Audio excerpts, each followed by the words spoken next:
Hello बच्चों, good morning आप सभी को। एनपीओ चल रहा है हमारा चैप्टर। तो टॉपिक 5, 2 टॉपिक्स हमारे रह गए हैं। लास्ट टॉपिक में थोड़ा टाइम ज़्यादा लगेगा क्योंकि बड़े क्वेश्चंस करने हैं हमें। 5वां टॉपिक, वैसे तो ये आप लोग अब समझ ही चुके हैं, मुझे बताने की ज़रूरत नहीं है, लेकिन देख लेते हैं इसको जब मैंने डाल दिया है टॉपिक में। ये आपका है adjustment for expenses and income. Income वाला तो हम डील कर ही चुके हैं ना। सब्सक्रिप्शन जो हमने पढ़ा था ना, वो इनकम ही तो थी। तो जैसे हमने सब्सक्रिप्शन का ट्रीटमेंट करा था वैसे ही कोई भी इनकम हो, चाहे लॉकर रेंट आपका ज़्यादातर आएगा एग्जाम में, लॉकर रेंट हो तो उसको भी हम वैसे ही डील करेंगे जैसे करते थे। और एक्सपेंस का भी आपको पता है कि करंट ईयर का एक्सपेंस हमें शो करना होता है। एक एग्जाम्पल से इसको समझ लेते हैं बस। एक ही क्वेश्चन आपकी बुक में भी है और एक एग्जाम्पल ही मैं भी कराऊंगा इसका, सिर्फ ज़्यादा नहीं करेंगे हम। यहाँ लिखेंगे आप लोग, साथ साथ लिखेंगे question. During 2014-15 salary paid by a club ₹13,000। During the year 13,000 रुपये सैलरी पे करी है हमने, क्लब ने, एक एनपीओ है। Find out amount of salary to be shown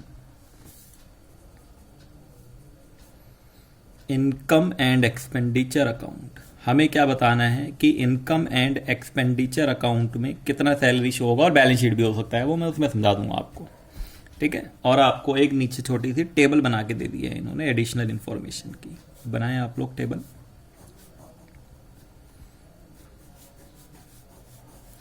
ये एक छोटी सी टेबल बना दी है जिसमें इन्होंने डेट लिख दिया है यहाँ पे 1 अप्रैल 2014, मतलब ये बिगिनिंग की डेट हो गई। और यहाँ लिख दिया है 31 मार्च 2015, मतलब ये क्लोजिंग की डेट हो गई। और फिर यहाँ पे इन्होंने कहा है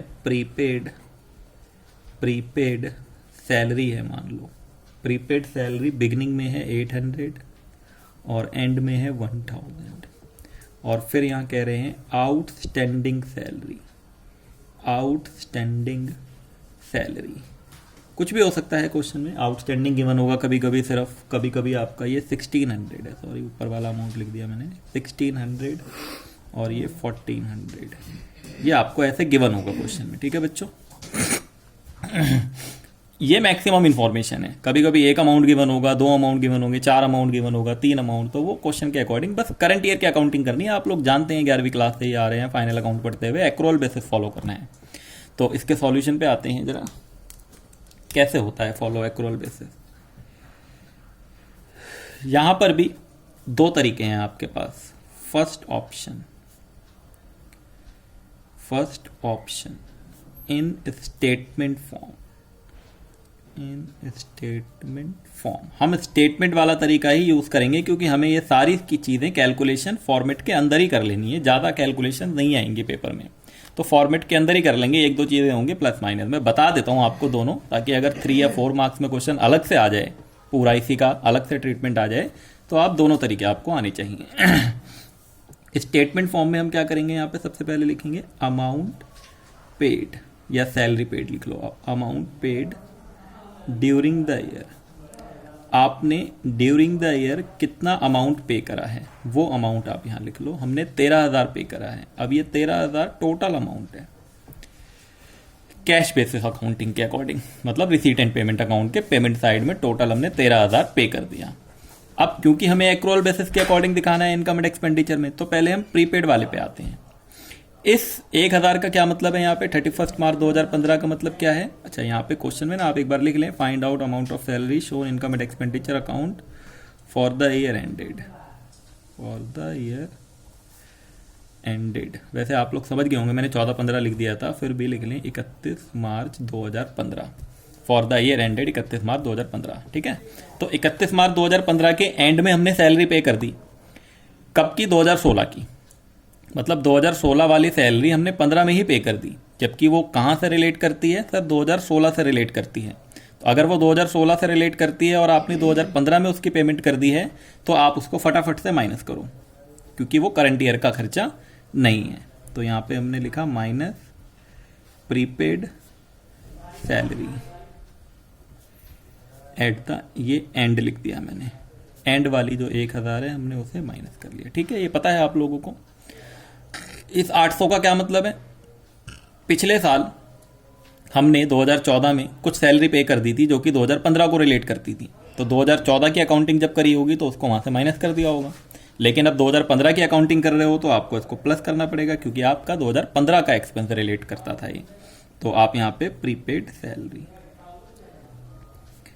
प्रीपेड सैलरी बिगनिंग, रट्टे नहीं लगाने हैं बच्चे, आप लोग रट्टे लगा लोगे एंड प्लस होगा बिगनिंग माइनस होगा, ये सब नहीं। आप देखो यहाँ पे लॉजिकली 800 रुपये, ये ब्रैकेट लगा देते हैं ताकि माइनस है ये पता चले हमें। इसके बाद आप आउटस्टैंडिंग पे आ जाओ। इस साल के एंड में 1400 रुपये ऐसा अमाउंट है आउटस्टैंडिंग, मतलब हमने किसी पर्सन से बेनिफिट ले लिया करंट ईयर में 2015 में, लेकिन हमने उसको पैसा नहीं दिया अभी इस साल का, तो है तो ये हमारा इसी साल का खर्चा, तो आप इसको प्लस करो। तो आपका आउटस्टैंडिंग सैलरी ये एंड का कितना 1400 रुपये, ये प्लस हो गया आपका। ठीक है, आप समझ रहे हैं। ठीक है सर, इसके बाद आपका ये बिगनिंग आउटस्टैंडिंग का क्या मतलब है कि आपका बिगनिंग में पिछले साल का बचा हुआ इस साल आउटस्टैंडिंग रह गया है, लेकिन ये पिछले साल को रिलेट करता है, तो इस साल में से इसे हटा दो आप। तो ये आउटस्टैंडिंग सैलरी, क्योंकि ये पिछले साल को रिलेट करता है। ठीक है ना, जैसे अब मान लो 1400 रुपये हमने इस साल नहीं पे कर पाए, लेकिन हमने उसको माना ना अपना खर्चा 1400 रुपये। अब अगर इसे आप अगले साल जाके पे कर देते हो, मान लो ये आउटस्टैंडिंग अगले साल में पे हो जाता है, तो फिर वो उस साल का एक्सपेंस नहीं माना जाएगा, क्योंकि ये रिलेट तो पिछले ईयर को ही करता था, 2015 को हम इसे ऐड कर चुके थे, तो वहाँ से माइनस कर देंगे। तो यही कॉन्सेप्ट हमने यहाँ पे यूज़ करा, ये 1600 रुपये यहाँ से हमने माइनस कर दिए। ओके, ये एक्रूअल बेसिस ऑफ अकाउंटिंग आपका ये अमाउंट निकाल देते हैं हम। ये कैलकुलेटर आ गया इधर, 13,000 प्लस 1,000 माइनस 800 आपका प्लस 1400, ठीक है, माइनस 1600, तो ये आपका 13,000 आ गया आंसर। अरे सर ये तो सेम ही आ गया, अरे वो बाय डिफ़ॉल्ट सेम आ गया बच्चे, एक मिनट। हाँ, तो ये एक मिनट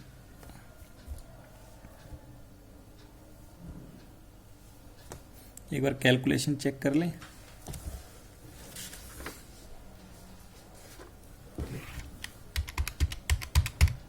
ठीक है, 13,000 रुपये था हमारा salary paid during the year.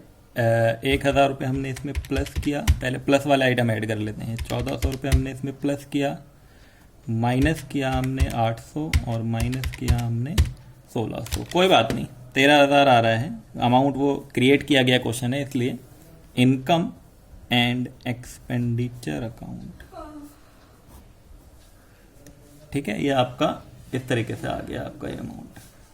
ठीक है बच्चे, किसी को अगर कंफ्यूजन हो रही है कि ये सर सेम सेम कैसे आ गया, तो आप लोग अमाउंट चेंज कर सकते हो अगर चाहो तो।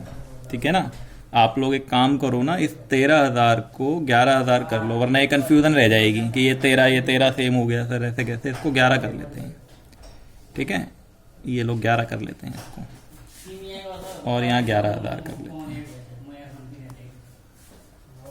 अब देखते हैं कितना आ रहा है। मुझे लग रहा है अभी भी सेम ना आ जाए। 11,000 plus 1,000 plus 1400 minus 800 minus 1600, same ही आ रहा है बच्चे। कुछ अमाउंट ऐसे हो गए हैं ये कि हर बार आंसर सेम आ रहा है, आप इसको 13 ही रहने दो। ठीक है, हम देख लेंगे आगे के क्वेश्चन में, कोई नहीं। तो ये हमने तो अपनी तरीके से प्लस माइनस करा ना, जो अमाउंट थे हमने उन्हीं को एडजस्ट कराया है, अब वो सेम आ गया तो उसमें हम क्या कर सकते हैं। ठीक है, आप देखें दूसरा तरीका, सेकंड ऑप्शन। मैं एक बार अभी कैलकुलेशन चेक कर दूंगा इसकी दोबारा। सेकंड ऑप्शन, सेकंड ऑप्शन आपका होता है, आप इसमें सैलरी अकाउंट बना लो।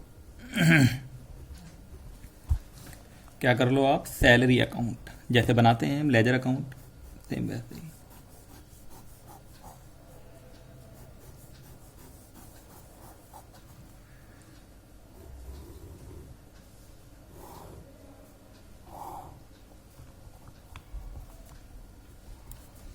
पर्टिकुलर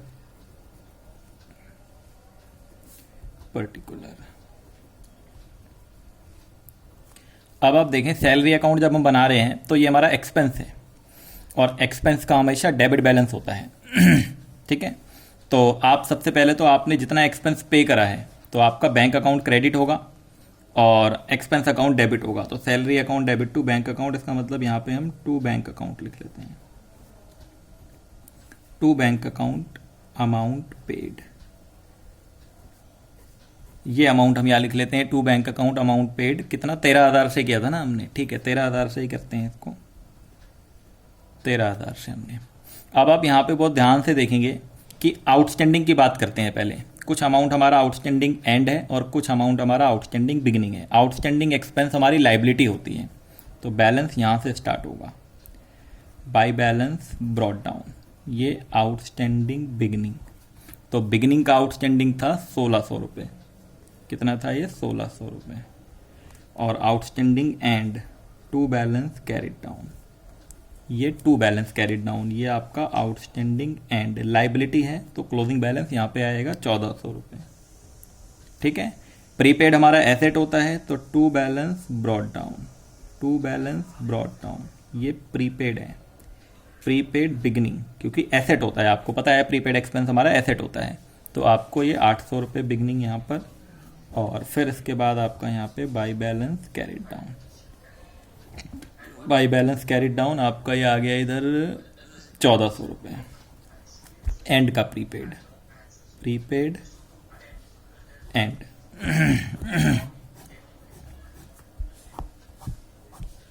निकालते हैं ज़रा इसको भी। तो आपका 13,000 प्लस 1,400 प्लस 800, ओहो गड़बड़ी हो गई यहाँ पे, अब समझे, दिख गई ये गड़बड़ी। ये माइनस इसके आगे ब्रैकेट लगना था और लगा दिया है हमने 800 के आगे ब्रैकेट, ओहो मिल गई ना गलती। देखो अब इसको यहीं सही कर लेते हैं पहले। 13,000 प्लस 800 प्लस 1,400 माइनस 1,000 माइनस 1,600, 12,600। आपका ये 12,600 आ रहा है, ठीक है बच्चे, वो सही था 13,000 लेके ही, हमने गड़बड़ी यहाँ पे कर दी थी, माइनस इस पे लगाना था, हमने इस पे लगा दिया था, यहाँ से पता लग गया हमें, ठीक है ना। यहाँ से मैंने देखा, जैसे ही मुझे पता चल गया कि यहाँ गलती थी, तो आपने यहाँ पे अब आते हैं अकाउंट वाले तरीके पे। 13,000 प्लस 800 प्लस 1,400, 15,200 टोटल आ रहा है। इस टोटल को यहाँ रख देंगे और इसमें से माइनस करेंगे, 1,600 माइनस 1,400, सॉरी एक मिनट कहाँ गलती हो गई है, कैलकुलेशन मिस्टेक तो नहीं हो गई कहीं। ये 1,400 ही है ना, आउटस्टैंडिंग बिगनिंग का 1,600 है और एंड का है 1,400, ठीक है। एडवांस बिगनिंग का है 800 और एंड का है, एक मिनट, एडवांस एंड का 1,000 है, सॉरी एडवांस एंड का क्या है 1,000 है। क्या हो रहा है आज, बहुत गलतियां हो रही हैं मुझसे। 13,000 प्लस 800 प्लस 1,400, ये तो ठीक था टोटल, माइनस हमने गलत कर दिया था, 1,600 माइनस 1,000, ठीक आएगा बिल्कुल 12,600। दोनों तरीके तो एक ही हैं, ठीक है ना, क्वेश्चन एक ही है, तो 12,600 आपका ये इनकम एंड एक्सपेंडिचर अकाउंट का अमाउंट आ जाता है, बैलेंसिंग फिगर है। एक दो एडजस्टमेंट होगी तो उसके लिए क्या अकाउंट बनाएंगे हम, ठीक है ना, उसमें तो हम प्लस माइनस कर लेंगे। अब आप यहाँ पे समझे ध्यान से, मैं शो करके नहीं दिखा रहा हूँ, आप समझ गए कि ये वाला अमाउंट तो इनकम एंड एक्सपेंडिचर अकाउंट में चला जाएगा, एक्सपेंडिचर साइड में। आपका जो ये वाला अमाउंट है आउटस्टैंडिंग सैलरी बिगनिंग का है, तो ये ओपनिंग बैलेंस शीट में जाएगा, ओपनिंग बैलेंस शीट लाइबिलिटी। ये आपका चला जाएगा क्लोजिंग बैलेंस शीट लाइबिलिटी, ये चला जाएगा closing balance sheet asset, asset side में एसेट होता है, और ये चला जाएगा ओपनिंग बैलेंस शीट एसेट। समझ गए आप लोग, ये तो ट्रांसफरिंग वाली चीज़ है। एक बार इसको पॉज करके ना ये पूरा लिख लो आप, क्योंकि एक ही क्वेश्चन करना है इस टॉपिक का, हमें सिर्फ इसको कॉपी कर लो। ये लिख लिया होगा आप लोगों ने। आगे बढ़ते हैं हम, इनकम वाला आप लोग अपने आप कर लेंगे, क्वेश्चन एक ही इसका है बुक के अंदर। तो हम आगे आते हैं, और ये हमारा टॉपिक 6 पे आने से पहले कुछ ट्रीटमेंट और हैं हमारी, जो कुछ छोटी छोटी सी, अब उनको हम एक बार लिख लेते हैं फटाफट। यहाँ पे एक हेडिंग डाल लेते हैं ऐसे ही, ट्रीटमेंट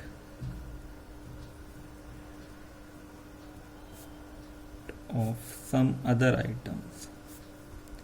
कुछ और टिपिकल आइटम्स हैं जो एनपीओ के अंदर यूज होते हैं वर्ड्स, उनको एक बार समझ लेते हैं कि अगर आएगा तो उसे कैसे डील करना है हमें। ठीक है, तो सबसे पहला नाम इसके अंदर हम लिखने जा रहे हैं एंट्रेंस फी। ये आपका एंट्रेंस फी, या इसको एडमिशन फी भी कह सकते हैं। वैसे तो ये एक बार ही पे करी जाती है जब आप एनपीओ में एंट्री करते हैं, उस टाइम पर लॉजिकली वन टाइम पेमेंट है तो इसको कैपिटलाइज करना चाहिए, लेकिन आप इसके बारे में क्वेश्चन में देख लेंगे डिटेल क्या गिवन है। अगर ये रिवेन्यू नेचर है, क्वेश्चन में बोला गया है रिवेन्यू नेचर का है, बता देगा आपको। नहीं बताएगा तो क्या करेंगे देखेंगे। अभी रिवेन्यू नेचर है तो आप इसको इनकम एंड एक्सपेंडिचर अकाउंट में दिखा देना। ठीक है, इसके बाद अगर ये कैपिटल नेचर होगा,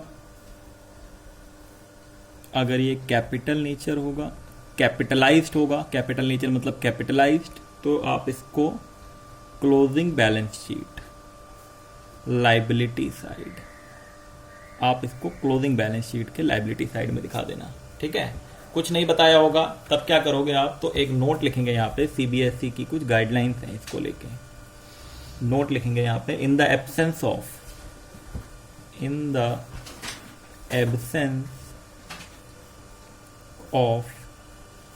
any specific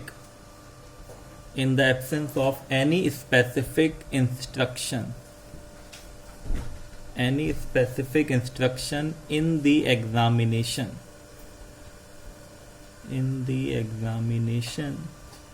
entrance fee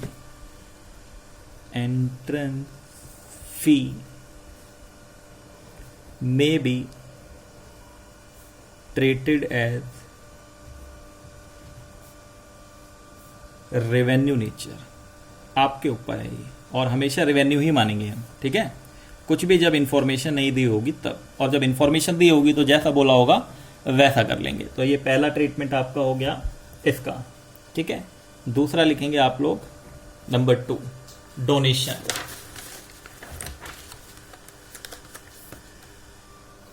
यहां लिखेंगे आप लोग ट्रीटमेंट ऑफ डोनेशन। ये वैसे मैं बता चुका हूं आपको पहले भी एक दो क्वेश्चन में, ट्रीटमेंट ऑफ डोनेशन। डोनेशन जब हमें मिलता है तो उसका पर्पस बता दिया होता है साथ में। अगर वो पर्पस स्पेसिफिक है, किसी स्पेशल पर्पस के लिए मिला है, तो आप लोगों को पता है क्या करते हैं उसे, और अगर वो जनरल पर्पस के लिए है तो उसे क्या करना है, वही चीज़ हम यहाँ लिखने जा रहे हैं। अगर डोनेशन जनरल है, जनरल पर्पस के लिए है, तब तो फिर आपका ये इनकम एंड एक्सपेंडिचर अकाउंट में आएगा।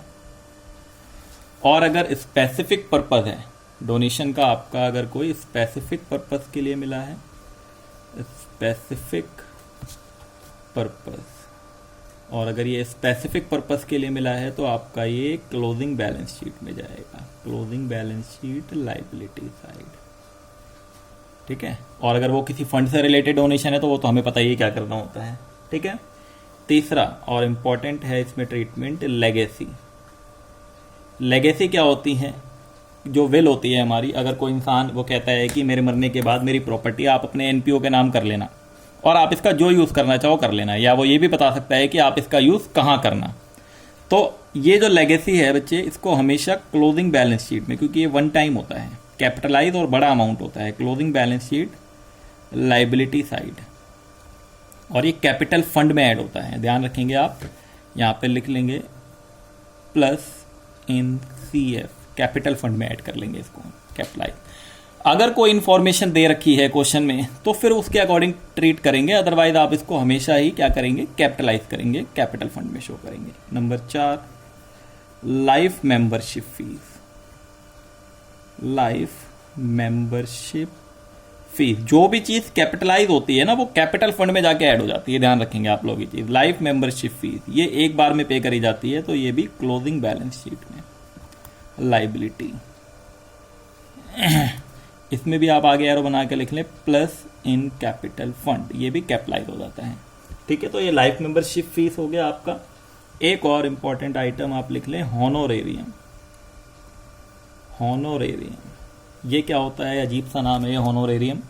ये टेम्पररी पेमेंट होती है, टेम्पररी पेमेंट नहीं, टेम्पररी हम किसी का काम लेते हैं और हम उसे कुछ पेमेंट करते हैं, फीस की तरह होता है। जैसे आप डॉक्टर के पास गए, आपने डॉक्टर की कंसल्टेंसी सर्विस ली और आपने उसको फीस पे करी, वो हॉनोरेरियम होता है। आप मुझसे पढ़ोगे, आप मुझे फीस पे करोगे, उसको भी हॉनोरेरियम कह सकते हैं। मतलब आपका कोई परमानेंट एम्प्लॉय नहीं है, आपने उसकी कुछ सर्विस ली है। जैसे कि बहुत से लोग किसी को अपने यूनिवर्सिटी में, जैसे मान लो किसी को गाना गाने के लिए बुलाया उन्होंने और उसको कुछ पेमेंट करी, तो वो हॉनोरेरियम हो गया। एनपीओ है ना यूनिवर्सिटी, तो यूनिवर्सिटी जैसे दिल्ली यूनिवर्सिटी एनपीओ है, एनजीओ है, तो एनजीओ वालों ने किसी अच्छे सिंगर को बुलाया और उसको कुछ पेमेंट करी, तो वो उनका एम्प्लॉय थोड़ी था, वो कैसा पेमेंट है, हॉनोरेरियम। तो इसको हम रेवेन्यू कर देते हैं इनकम एंड एक्सपेंडिचर अकाउंट में। ठीक है, ये आपका पेमेंट है revenue and income and expenditure account में। और बाकी तो नॉर्मल आइटम होते हैं, वो आपको पता ही है, जैसे कि सेल ऑफ न्यूज़पेपर वगैरह, वो सारी चीज़ें और कुछ स्टेटमेंट मैंने बता दी हैं। इस एक पेज को आप लोग एक बार और कॉपी कर लो, फिर आप क्वेश्चन करते हैं। फिर आगे बढ़ते हैं, हम कुछ क्वेश्चंस करते हैं अब। ठीक है, मतलब मैं सीधा टॉपिक 6 डाल दे रहा हूँ हेडिंग यहाँ पे।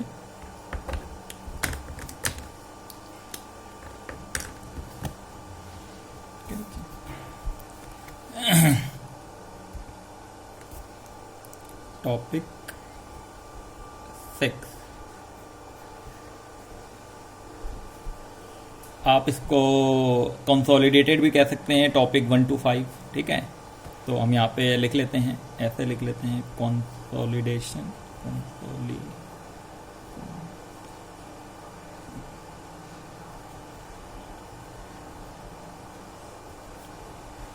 ऑफ टॉपिक 1 to 5, या आप इसको लिख लो यहाँ पे ऐसे, प्रिपरेशन ऑफ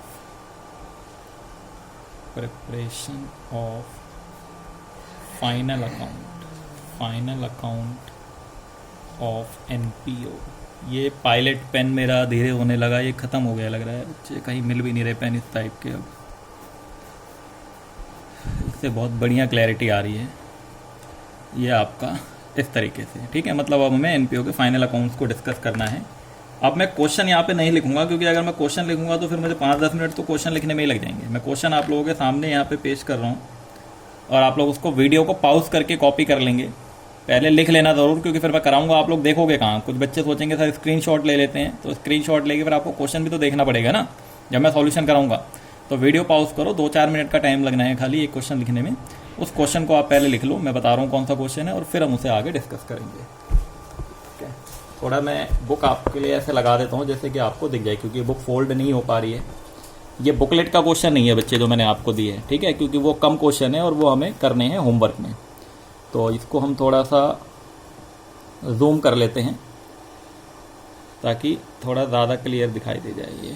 ये आपका ऐसे थोड़ा और कर देते हैं अगर किसी को ना दिख रहा हो तो। ठीक है, इतना हाँ, ये क्लियर है बिल्कुल। आप ये वाला क्वेश्चन कॉपी कर लें, जो ये क्वेश्चन 36 यहाँ पे ऊपर लिखा हुआ है, इसको आप कॉपी कर लें, ये पूरा क्वेश्चन जल्दी फटाफट वीडियो को पॉज करके, क्योंकि मैं कराना स्टार्ट कर दूंगा। फिर आप लोगों ने ये लिख लिया होगा, मैं उम्मीद करता हूँ, वीडियो को पॉज करके क्वेश्चन, और ये आंसर भी आपने यहाँ पे लिख लिया होगा। सरप्लस इसका 40,600 आ रहा है, ये तो हिंट है, हिंट छोड़ दो आप। सरप्लस इसका 40,600। अब इसको मैं करने जा रहा हूँ, ठीक है, कॉपी में।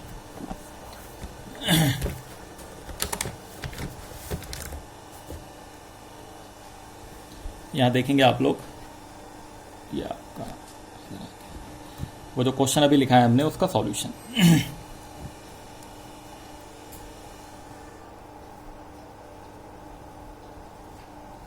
क्या हो गया, ये पेन क्यों नहीं चल रहा। अब क्या बनाना है हमें, इनकम एंड एक्सपेंडिचर अकाउंट बनाना था सिर्फ।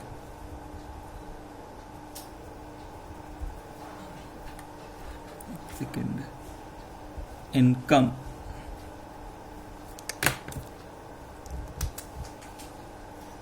And expenditure account.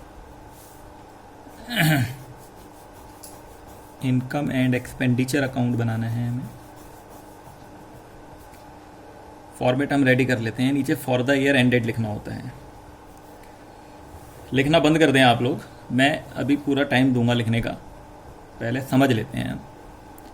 ये हमारी इनकम साइड होती है और ये एक्सपेंडिचर साइड।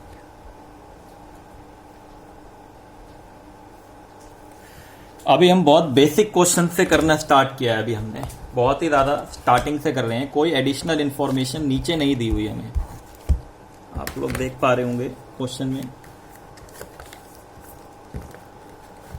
कोई भी एडिशनल इन्फॉर्मेशन नहीं है नीचे, जो कुछ है सब अंदर ही है। तो आप रिसीट साइड से स्टार्ट करेंगे और थोड़ा सा ध्यान करेंगे कॉन्सेप्ट जो हमने पढ़ा था कि जो रेवेन्यू नेचर के आइटम होते थे वो हमारे इनकम एंड एक्सपेंडिचर अकाउंट में आते थे। हाँ, याद है। तो आप रिसीट साइड से स्टार्ट करेंगे, देखेंगे आपने क्वेश्चन लिख लिया है कॉपी में, बैलेंस बीडी, ये कैश है, ये यहाँ पे नहीं आएगा। इसके बाद आपका एंट्रेंस फी, अभी अभी मैंने बताया, या तो रेवेन्यू होगा या कैपिटल होगा। तो क्वेश्चन में अगर कुछ मेंशन नहीं है तो आप इसको क्या मान लोगे, रेवेन्यू मान लोगे। तो मैंने यहाँ लिख दिया बाई एंट्रेंस फी। तो ये एंट्रेंस फी कितनी लिख दी मैंने यहाँ पे, 4000। ये बॉल पेन है बच्चे, इसलिए हो सकता है कि पहले जैसे क्लियरिटी आपको ना दिख रही हो। जेल पेन नहीं मिल रहे हैं, आज शायद शॉप खुल जाए दिल्ली में भी स्टेशनरी की, तो कोशिश करेंगे वहाँ से ले आएँ। एंट्रेंस फी 4000 ये लिख दिया हमने। सब्सक्रिप्शन, कोई एडिशनल इन्फॉर्मेशन नहीं है नीचे ना अंदर। कभी कभी अंदर भी दिया होगा ब्रैकेट में, जिसे इम्प्लाइड कहते हैं। तो ना तो अंदर कुछ है और ना नीचे एडिशनल इन्फॉर्मेशन इस क्वेश्चन की कुछ थी। तो इसको हम डायरेक्टली लिख लेते हैं बाई सब्सक्रिप्शन, मतलब कुछ करना नहीं है हमें अभी। बाई सब्सक्रिप्शन, ये कितना आ गया आपका, 35,500। ठीक है यहाँ तक। फिर आपका है डोनेशन। डोनेशन के लिए भी कुछ नहीं बताया है कि ये स्पेशल है, तो हम इसको नॉर्मल मान लेंगे। ठीक है, तो डोनेशन को भी हमने नॉर्मल मान लिया, 2300 ये हमने यहाँ लिख दिया। लाइफ मेंबरशिप फीस, अभी अभी बताया था मैंने पीछे कि जो लाइफ मेंबरशिप फीस है वो वन टाइम पेमेंट है, तो उसको कैपिटलाइज करना होता है, चाहे अमाउंट छोटा हो बड़ा हो, उससे कोई मतलब नहीं। तो ये यहाँ नहीं आएगा, तो लाइफ मेंबरशिप फीस नहीं आएगा। इंटरेस्ट ऑन फिक्स डिपॉजिट, इसको हम लिखने से पहले थोड़ा सा अलर्ट हो जाएंगे। यहाँ पे मैं लिख देता हूँ इंटरेस्ट ऑन FD। आप जरा ध्यान से अपने क्वेश्चन के राइट साइड में देखो, आप टिक लगा लेना पहले ही। फिक्स डिपॉजिट का अमाउंट गिवन है, 20,000 रुपये गिवन है, आंसर दिख गया, 20,000 रुपये गिवन है। 8% रेट लिखा हुआ है उसके आगे, दिख रहा है आपको, क्वेश्चन लिखा होगा जिन्होंने वो सही दिख रहा होगा। जो लोग ये सोच रहे थे नहीं लिखेंगे तो काम चल जाएगा, तो अब नहीं समझ आने वाला कुछ अगर क्वेश्चन नहीं लिखा था। ठीक है, तो 8% फिक्स डिपॉजिट, 20,000 रुपये का अमाउंट गिवन है पेमेंट साइड में, और 8% उसका रेट आगे लगा हुआ है, और उसका इंटरेस्ट हमें डेबिट साइड में गिवन है, रिसीप्ट साइड में। अब जरा हम ये चेक कर लेते हैं एक छोटा सा वर्किंग नोट बना के कि इंटरेस्ट आखिर ड्यू कितना होना था। तो ये देख लेते हैं, इंटरेस्ट ड्यू ऑन FD। तो आपकी डेट नहीं दी है, FD की डेट नहीं दी है, इसका मतलब आप पूरे साल के अकॉर्डिंग ड्यू करो। तो 20,000 का आपका 8% जो है ये आपका 1,600 रुपये, शायद 1,600 ही होता है। 20,000 का 8%, ठीक है, सॉरी एक मिनट, 20,000 का 8% ना, हाँ 1,600 होता है, 3200 कैसे आ गया था। 20,000 का 8% कितना होता है, 1,600 लेस रिसीव्ड। लेकिन हमें मिला कितना है, बहुत ध्यान से समझेंगे, बहुत ही केयरफुली। रिसीव्ड, आपको जो रिसीव्ड है वो 1,200 हुआ है सिर्फ। इसका मतलब सर बाकी का 400 क्या हुआ, हाँ एक्रूड हो गया, ये नहीं मिला हमें, तो यहाँ लिखेंगे एक्रूड। मतलब ये करंट ईयर का interest due but not received, तो ये एक्रूड इंटरेस्ट हो गया, मतलब interest due but not received. अभी अभी हम पढ़ के आ रहे हैं, करंट ईयर की अकाउंटिंग करनी है पूरे NPO में, मतलब एक्रोल बेसिस फॉलो करना है इनकम एंड एक्सपेंडिचर अकाउंट। तो हमने जितना रिसीव कर लिया पहले यहाँ लिखेंगे उतना 1,200, और फिर plus accrued interest, accrued interest कितना, 400, तो ये 1,600। अब कुछ बच्चे क्वेश्चन करते हैं यहाँ पर, कहते हैं सर 1,200 जो हमने रिसीव कर लिया वो तो डबल एंट्री हो गई, कैश में इफेक्ट हो गया उसका, यहाँ पे इफेक्ट हो गया। जो 400 अभी हमें मिला ही नहीं है उसको हमने यहाँ पे तो दिखा दिया, लेकिन कैश में तो कोई इफेक्ट हुआ नहीं उसका, तो डबल एंट्री होगी, हर हाल में होगी, क्योंकि डबल एंट्री पे ही चलती है अकाउंट। ये डबल एंट्री तब होगी जब बैलेंस शीट बनानी होती है हमें। तो ये 400 हम क्या करते हैं, बैलेंस शीट में लिखते, कहाँ लिखते, एसेट साइड में। Income due but not received क्या होता है, हमारा एसेट होता है। तो बैलेंस शीट अगर हमें यहाँ बनानी होती तो हम बैलेंस शीट के एसेट साइड में, क्लोजिंग बैलेंस शीट में 400 रुपये एक्रूड इंटरेस्ट के नाम से दिखाते, जैसे हम करते आ रहे हैं फाइनल अकाउंट में पढ़ते हुए। यहाँ तक क्लियर है। टूर्नामेंट प्रोसीडर जरा देख लो, टूर्नामेंट से रिलेटेड इधर कुछ तो नहीं दिया, टूर्नामेंट से रिलेटेड पेमेंट साइड में नहीं है कुछ भी टूर्नामेंट से रिलेटेड। अगर कुछ होता तो फिर वो सेट ऑफ कराते। तो यहाँ पे आप डायरेक्ट लिख लो इधर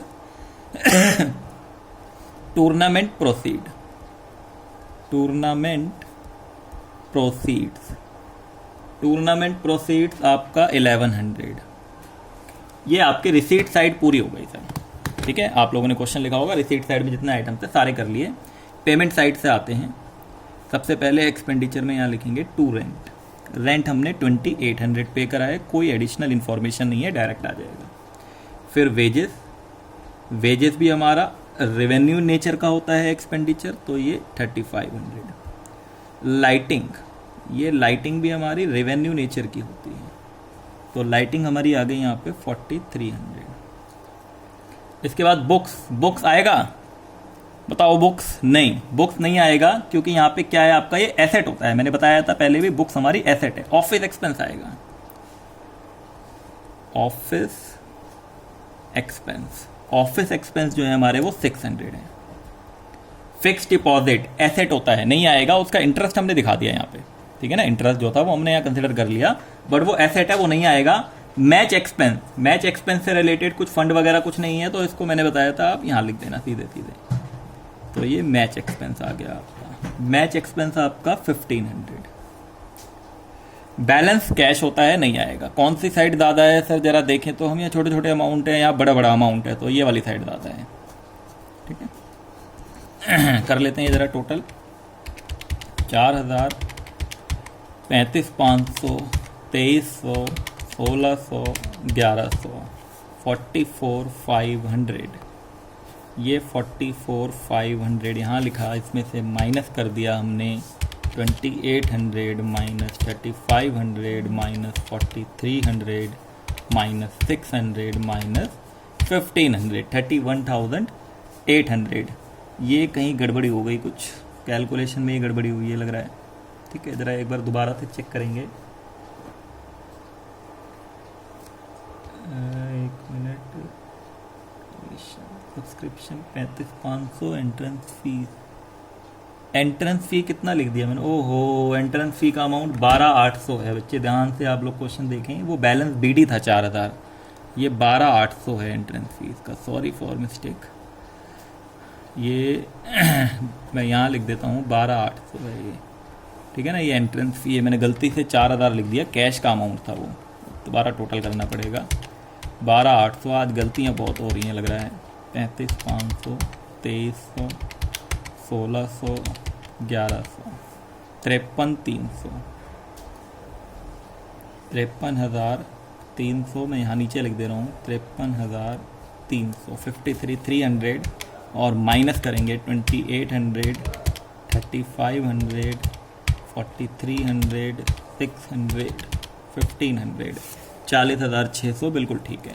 ये तो बहुत छोटा क्वेश्चन है, यहाँ अगर ऐसी गलती होने लगी ना, अभी ये कैलकुलेशन मिस्टेक्स हैं, कुछ गलत अमाउंट लिखने की वजह से हो रहा है, क्योंकि अभी तो बहुत क्वेश्चन है इसके अंदर और बहुत अच्छे अच्छे क्वेश्चन हैं। ये बैलेंसिंग फिगर, इसका सॉल्यूशन ये आपको मैंने ये कर दिया। जल्दी वीडियो पॉज कर लें आप लोग, कॉपी कर लें, फिर मैं अगला क्वेश्चन दिखाता हूँ आपको। आप लोगों ने ये लिख लिया होगा वीडियो पॉज करके, और नहीं लिखा होगा वो मैं चेक करूंगा। जितना भी लिखवा रहा हूँ मैं कॉपी में, वो भी काम, और जो होमवर्क दे रहा हूँ वो भी, सबकी फ़ोटो मुझे भेजनी है आपको कैम स्कैनर से, स्कैन करके PDF बना के, जैसे भी पूरा होमवर्क चेक होगा उसके बाद ही आगे की क्लास भेजी जाएगी। अगला क्वेश्चन आप लोग आ जाओ। 36 किया था अभी हमने ये, इसके नीचे 37, इसको लिख लो आप लोग जल्दी। मैं किताब ऐसे इसलिए रख रहा हूँ ताकि आपको दिख जाए, फोल्ड नहीं हो पा रही है, बाइंडिंग हो रखी है इसमें बहुत अच्छी वाली, तो इसलिए फोल्ड नहीं हो पा रही है। आपको नज़र आ रहा होगा, जूम कर देते हैं थोड़ा सा। ठीक है, ये इतना जूम ठीक है, आप लोगों को सब क्लियर दिख रहा है अमाउंट यहाँ पे ये। ठीक है, बैलेंस BD 12,000 है। जल्दी वीडियो पॉज करके इसको कॉपी कर लो। आप लोग कर लिया होगा आप लोगों ने ये कॉपी। हम आगे चलते हैं, जिसने नहीं करा है वो वीडियो पॉज करो, पहले क्वेश्चन कॉपी करो, उसके बाद फिर ये क्वेश्चन 37 जो मैं बता रहा हूँ, आंसर इसका 250 सरप्लस आना है। अब मैं इसको कराने जा रहा हूँ, देखेंगे आप लोग।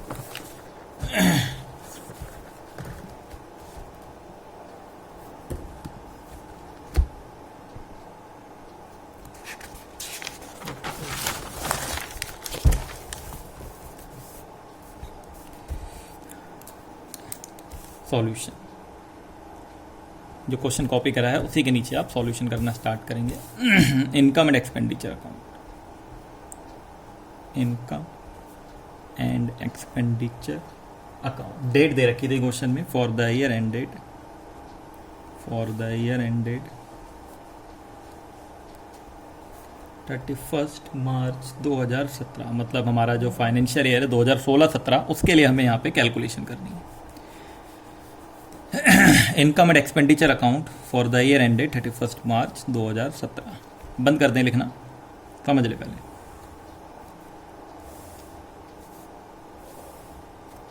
ये आपका फिर से वही फॉर्मेट, इनकम साइड, ये आपकी एक्सपेंडिचर साइड, ठीक है। ये जरा ध्यान से देखें, रिसीट साइड से बैलेंस बीडी 12,000 नहीं आएगा, सब्सक्रिप्शन आता है सर, बाय सब्सक्रिप्शन लिखना बंद कर देंगे सभी लोग। बाय सब्सक्रिप्शन 7250, मैंने अंदर नहीं लिखा यहाँ पे अमाउंट में, क्यों? क्योंकि कुछ इन्फॉर्मेशन गिवन है एडिशनल। देखो जरा ब्रैकेट में लिखा हुआ है कि 1250 फॉर 2015-16, हमें अकाउंटिंग कब की करनी है? 2016-17। इसका मतलब 15-16 का कुछ आउटस्टैंडिंग था जो इस साल मिला है, इस साल की इनकम नहीं है, हटा दो उसे, माइनस कर दो, ये आउटस्टैंडिंग बिगनिंग के नाम से जानते थे इसे। तो ये 1250 माइनस हो जाएगा क्योंकि ये पिछले साल की आउटस्टैंडिंग इस साल आके रिसीव हुआ है, तो ये 6000 हो गया नेट अमाउंट, ठीक है। यहाँ तक टूर्नामेंट रिसीट गिवन है। रिसीट साइड में जरा देखो आप, पेमेंट साइड में कोई फंड वगैरह कुछ या कुछ और दिया हो, एक्सपेंस है 20,000 है। तो मैंने दो तरीके बताए थे, या तो इधर उधर या सेट ऑफ करा के, तो मैं इधर उधर वाला तरीका यूज कर लेता हूँ। तो मैं यहाँ पे टूर्नामेंट रिसीट लिख ले रहा हूँ, टूर्नामेंट रिसीट, यहाँ पे मैं टूर्नामेंट रिसीट यहाँ पे लिख दे रहा हूँ 25,000, आप सेट ऑफ भी करा सकते हैं, ठीक है। 25,000। उसके बाद हमारा बैंक इंटरेस्ट, ये भी आपका रिवेन्यू नेचर का इनकम है। बैंक इंटरेस्ट, बैंक से इंटरेस्ट रेगुलर बेसिस पे, रिकरिंग बेसिस पे मिलता है 2300, ये रेवेन्यू नेचर का है। इसके बाद डिनर रिसीट्स, डिनर रिसीट्स, ये डिनर रिसीट्स जो है ये भी हमारी रेवेन्यू नेचर है। डिनर तो डेली होता है ना बच्चे। डिनर रिसीट 8450, ये हमने रिसीट साइड लिख ली, बस छोटा सा क्वेश्चन है, जल्दी जल्दी कर लेते हैं इसको। पेमेंट साइड को देखते हैं जरा। रेंट, रेंट यहाँ आएगा लेकिन इसके ब्रैकेट में कुछ लिखा हुआ है, तो हम इसको पहले बाहर की तरफ लिख लेते हैं। 9,000 हमने यहाँ लिख लिया। अब ये कह रहे थे 500 रुपये का जो रेंट है वो 2015-16 से रिलेट करता है। 500 रुपये का रेंट, क्वेश्चन देखते जाओ साथ साथ, 500 रुपये का रेंट 2015-16 से रिलेट करता है, तो पिछले साल का रिलेट करता था, हटा दो आप। आउटस्टैंडिंग बिगिनिंग कितना है? ये 500 रुपये, हटा देंगे तो ये कितना बच जाएगा? 8,500, ठीक है बिल्कुल। सैलरी, सैलरी लिख लेते हैं डायरेक्ट, कोई एडिशनल इन्फॉर्मेशन सैलरी की नहीं है, तो सैलरी आपने 11,500 लिख लिया। इसके बाद आपका फर्नीचर है, एसेट होता है। टूर्नामेंट एक्सपेंस, आपने टूर्नामेंट एक्सपेंस लिख लिया 20,000 रुपये। कुछ बच्चे कह रहे होंगे सर ये हम सेट ऑफ करा के लिख सकते थे, 25 माइनस 20, आप यहाँ 5,000 लिख लो डायरेक्ट, वो भी ठीक है, ठीक है। उसके बाद आपका टेलीफोन है, ये टेलीफोन आपका रेवेन्यू नेचर होता है। टेलीफोन, टेलीफोन हमारा रेवेन्यू नेचर का खर्चा होता है, लेकिन इसके भी ब्रैकेट में कुछ दिया हुआ है, तो इसको भी यहाँ पे लिख लेते हैं 1900 रुपये इधर। ये कह रहा है 400 2015-16 का है, पिछले साल का है, ठीक है। तो पिछले साल का आउटस्टैंडिंग था, इसको हमने भी कर दिया माइनस। आउटस्टैंडिंग बिगनिंग 400 रुपये, तो ये आपका 1500 रुपये हो गया। अब जरा आंसर करते हैं। कैश तो नहीं आएगा, बैलेंस शीट कैश होता है। फटाफट से कैलकुलेशन कर लेते हैं कहीं। 6,000, 25,000, 2300, 8450, 41,750, 41,750 माइनस 8,500 माइनस 11,500 माइनस 20,000, ओहो माइनस 1,500, बिल्कुल ठीक, 250, यही आंसर था। आप लोगों ने क्वेश्चन के साथ साथ लिख लिया होगा आंसर भी। सरप्लस 250 बैलेंसिंग फिगर, ठीक है। ये आपका, ये वाला आपका हो गया। आप जल्दी वीडियो पॉज करके इस सॉल्यूशन को कॉपी करें, फिर एक क्वेश्चन और करते हैं। ये आप लोगों ने ये लिख लिया होगा। एक क्वेश्चन हम और एडिशनल इन्फॉर्मेशन के साथ वाला देख लेते हैं। ये क्वेश्चन दिख रहा है आप लोगों को, थोड़ा सा इसको सॉरी 39 क्वेश्चन, ये जो मैं दिखा रहा हूँ आपको, थोड़ा जूम कर देता हूँ मैं।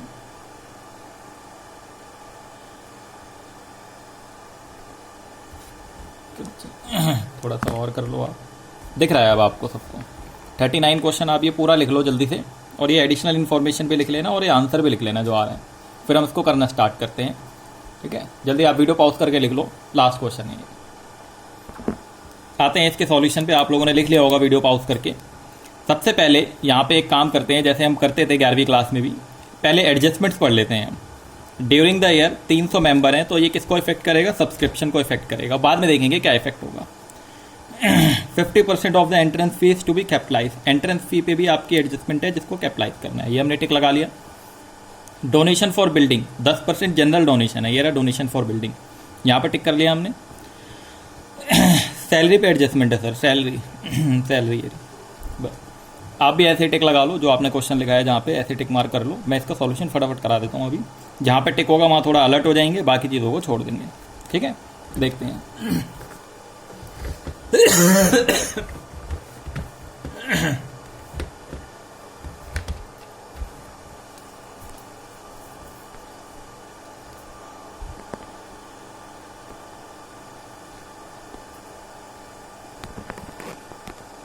देखेंगे इसका सॉल्यूशन फटाफट, यही कर लेते हैं, आ जाएगा इधर solution. Income and expenditure,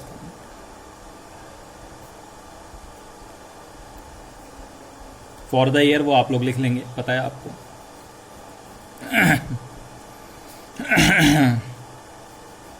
income and expenditure account,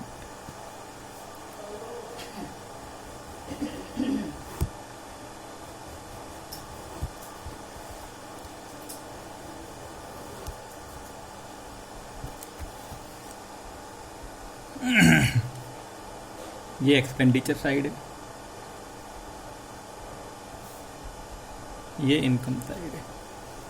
ठीक है बच्चों, जल्दी फटाफट स्टार्ट करते हैं। बैलेंस बीडी नहीं आएगा, डोनेशन बिल्डिंग फंड के लिए है, फॉर बिल्डिंग, लेकिन एक एडजस्टमेंट दे रखी थी उसमें लिखा था कि जो बिल्डिंग के लिए डोनेशन है उसमें से 10% को जनरल डोनेशन मान लेना, इंक्लूड है उसमें। तो जो जनरल डोनेशन है वो तो यहाँ पे आएगा ना, बिल्डिंग वाला नहीं आएगा, लेकिन जो उसमें जनरल इंक्लूड है वो तो आएगा। तो उसको आप यहाँ पे दिखा दो, जनरल डोनेशन कितना, जितना भी अमाउंट है उसका 10%, तो 2500।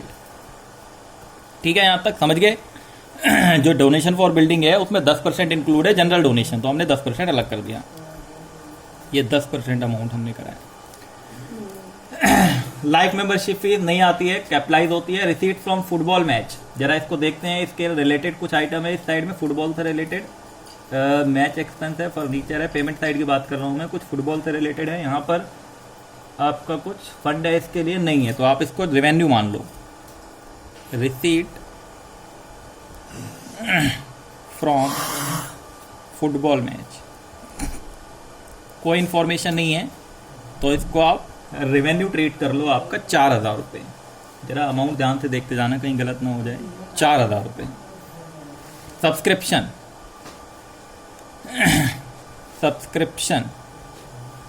मिला कितना है? 2600 रुपये मिला है, यहाँ लिखोगे बाहर। मेंबर कितने हैं? 300। एक कितना पे करेगा? 30 रुपये, तो 300 इंटू 10 रुपये, सॉरी, कितना होना चाहिए था? 3000। 3000 मिलना चाहिए था, मिला कितना है? 2600। कितना नहीं मिला? 400 रुपये आउटस्टैंडिंग एंड। मतलब 3000 तो हमें यहाँ दिखाना है ना, मैंने बताया था जब भी मेंबर गिवन होंगे तो आप अमाउंट से मल्टीप्लाई कर लेना, ये वाला अमाउंट तो डायरेक्ट आ जाएगा। ये मैंने करके इसलिए दिखा दिया, अगर बैलेंस शीट बनानी होती बाई चांस तो ये 400 रुपये बैलेंस शीट में भी दिखाने होते हैं। तो ये 3000 रुपये आपका करंट ईयर का सब्सक्रिप्शन है, जो मेंबर के अकॉर्डिंग कैलकुलेट होकर आता है। ठीक है यहाँ तक? ठीक सर। लॉकर रेंट, ये भी रेवेन्यू नेचर की इनकम है। लॉकर रेंट को यहाँ लिख लें, कितना अमाउंट है लॉकर रेंट का? 200 रुपये। ये हो गया आपका लॉकर रेंट। उसके बाद इंटरेस्ट ऑन इन्वेस्टमेंट, ओहो इन्वेस्टमेंट भी गिवन है यहाँ पे, थोड़ा सा यहाँ पे अलर्ट हो जाएंगे। ये इम्प्लाइड एडजस्टमेंट है, इस पर भी टिक लगा लो आप क्वेश्चन में। इंटरेस्ट ऑन इन्वेस्टमेंट और पेमेंट साइड में इन्वेस्टमेंट गिवन है, तो यहाँ पे इंटरेस्ट ऑन इन्वेस्टमेंट का अमाउंट लिख दे रहा हूँ पहले, जितना हमें मिल गया है 120 रुपये। मिलना कितना चाहिए था? अब यहाँ नीचे जगह नहीं है मेरे पास, मैं वैसे आपको ओरली समझा दे रहा हूँ, क्या आप ऊपर आ जाओ। हमने जो इन्वेस्टमेंट करी है वो 8000 रुपये की करी है। ठीक है बच्चे, और रेट है उसका 10%। ध्यान से देखो, अगर आपने क्वेश्चन पूरा लिखा है तो ब्रैकेट में 1/6/2016 लिखा हुआ है और हमारा ईयर एंडिंग है 31 दिसंबर 2016। जनवरी, फरवरी, मार्च, अप्रैल, मई, जून, 1 जून को कराया मतलब हमने, तो जून से काउंट होगा। तो जून, जुलाई, अगस्त, सितंबर, अक्टूबर, नवंबर, दिसंबर, 7 महीने हो गए। आप ध्यान से देखो, 1 तारीख है वो, 1 जून 2016 को हमने इन्वेस्टमेंट करी है, तो जून से काउंट करो आप। जून, जुलाई, अगस्त, सितंबर, अक्टूबर, नवंबर और दिसंबर, 3 3 6 और 1, 7 महीने का कितना होना चाहिए? तो sir 8000 into 10% into 7 divided by 12, 466.66 आ रहा है ये, 466.66 आ रहा है। 7 महीने ही हो रहे हैं ना ये, 466.66। ये बड़े अजीब से अमाउंट आ गया, आप लोगों को लग रहा होगा, लेकिन जो आ रहा है आने दो, कोई दिक्कत नहीं है। 466.66 आपको मिलना चाहिए था, लेकिन आपको मिला कितना है? 120 मिला है। तो कितना नहीं मिला, जरा माइनस कर लेते हैं। 346.66 है, तो आप यहाँ पे प्लस करेंगे एक्रूड इंटरेस्ट। समझ गए ना आप लोग?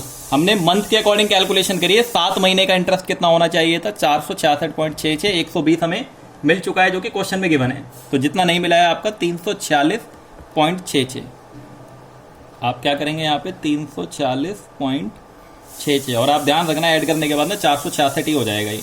तो आपका ये 466.66 है। तो कह रहे हैं बच्चे राउंड ऑफ कर लो सर, कर देते हैं 467 कर लेते हैं इसको। ठीक है, यहाँ पे 467 कर लिया हमने, राउंड ऑफ कर लिया। सेल ऑफ न्यूज़पेपर, ये भी रेवेन्यू इनकम है। Sale of newspaper revenue income है 80। टाइम ज़्यादा निकला जा रहा है इसलिए मैं थोड़ा फास्ट करा रहा हूँ। 80 एंट्रेंस फी के लिए बोला था नीचे कुछ, 50% को कैपिटलाइज कर देना था, तो बाकी का 50% तो आपका यहाँ जाएगा एंट्रेंस फी। तो आप 50% को तो रेवेन्यू मान लो, 1500 रुपये आपने यहाँ मान लिया। ठीक है, मान लो यहाँ पे हमारी ये टोटलिंग हो जाएगी। अब आते हैं इधर, बिल्डिंग एसेट है, नहीं आएगा। बिल्डिंग आपका मैच एक्सपेंस, यहाँ लिख लो आप, मैच एक्सपेंस पे कोई एडजस्टमेंट नहीं है, तो मैच एक्सपेंस हमने 450 रुपये डायरेक्ट लिख लिया। फर्नीचर एसेट है, नहीं आएगा। इन्वेस्टमेंट एसेट है, नहीं आएगा। सैलरी पे एडजस्टमेंट है, सैलरी का अमाउंट हमने पहले इस तरफ लिख लिया, अभी 3500 रुपये। आपने एडिशनल इन्फॉर्मेशन क्वेश्चन की लिखी होंगी, नीचे देखो जरा क्या दे रहा है। सैलरी 1 जनवरी 2016 को 500, 31 दिसंबर को 250। तो एंड में जो आउटस्टैंडिंग है वो करंट ईयर का एक्सपेंस है, एक्रोल बेसिस के अकॉर्डिंग वो प्लस होना चाहिए, और बिगनिंग का जो आउटस्टैंडिंग है पिछले साल से रिलेटेड है वो माइनस होना चाहिए। तो आपका 250 प्लस 500 माइनस 3500 प्लस 250 माइनस 500, 3250 आ गया इसका net amount. Insurance revenue nature का होता है, तो इंश्योरेंस को लिख लेते हैं यहाँ पे। इंश्योरेंस का अमाउंट है 175, 175। सन्ड्री एक्सपेंस, इसको भी लिख लेते हैं। सन्ड्री एक्सपेंस, सन्ड्री एक्सपेंस का अमाउंट है आपका 485। कैश नहीं आएगा, फटाफट से इसका आंसर निकालते हैं। 2500 plus 4000 plus 3000 plus 200, 467 round of कर लिया था हमने, प्लस 80 प्लस 1500, 11747, 11747 माइनस करते हैं, माइनस 450 माइनस 3250 माइनस 175, 485। आपका 7387 आप लोगों ने आंसर लिखा होगा, बिल्कुल सही आंसर आ रहा है 7387। तो ये पॉइंट में आ जाए ना तो घबराना नहीं होता है। क्या हो गया? पॉइंट में आ गया, हमने कर लिया राउंड ऑफ, तो सरप्लस बैलेंसिंग फिगर आ गया आपको। ठीक है, ये हो गया आपका। आप लोग इसको कॉपी कर लेंगे और मैं होमवर्क बता देता हूँ पहले आप लोगों को, फिर आप लोग इसे कॉपी कर लेंगे। यहाँ देखेंगे आपकी ये जो बुकलेट है जो मैंने आपको दी है PDF फॉर्म में, जहाँ तक आपने कर लिए हैं क्वेश्चन, ठीक है। एक तो 27 से करने हैं, मतलब 27 ये आपका वही एक्सपेंस वाली ट्रीटमेंट है, ये रे आपकी 28 आपका इनकम वाली ट्रीटमेंट है, फिर 29 से क्वेश्चन स्टार्ट हो जाएंगे बड़े। तो 29 में आपको इनकम एंड एक्सपेंडिचर अकाउंट बनाना है, आंसर की बने। 30 में भी इनकम एंड एक्सपेंडिचर अकाउंट बनाना है। अभी बैलेंस शीट नहीं बनानी है, सिर्फ मैं इनकम एंड एक्सपेंडिचर वाले बता रहा हूँ आपको, इसमें बना लोगे आप, ठीक है। उसके बाद आपका 31 उसमें भी इनकम एंड एक्सपेंडिचर अकाउंट बनाना है। 32, इसमें भी इनकम एंड एक्सपेंडिचर अकाउंट बनाना है, मतलब 32 तक। ठीक है, तो 32 तक आप लोग कर लेंगे। और कहाँ से करने चाहिए आपको? 27 से। यहाँ लिख लें आप लोग, होमवर्क जो है अब आगे का वो 27 से 32 तक। ठीक है। जिन बच्चों के पास ये बुकलेट नहीं पहुंची है, वैसे तो पहुंच गई है सबके पास, बाकी आप PDF से भी आप इसको, सॉरी, डिस्क्रिप्शन से इसको डाउनलोड कर सकते हैं, वहाँ पे ये है। ठीक है बच्चे, तब तक के लिए टाटा बाय।